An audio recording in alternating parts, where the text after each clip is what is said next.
Приехала к нам сегодня Джили Манджаро с такой проблемой.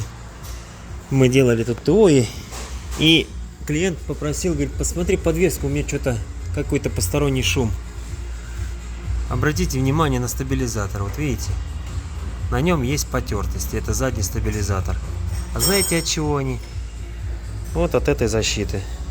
Здесь была установлена дополнительная защита заднего редуктора, и она вот так вот, сейчас я вам покажу, ставится.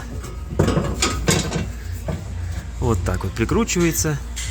И стабилизатор в то время, когда начинает работать подвеска, естественно, его тянет вниз. И он начинает упираться в эту защиту. Ну вот так вот мы ее чуть-чуть тут подрепетировали.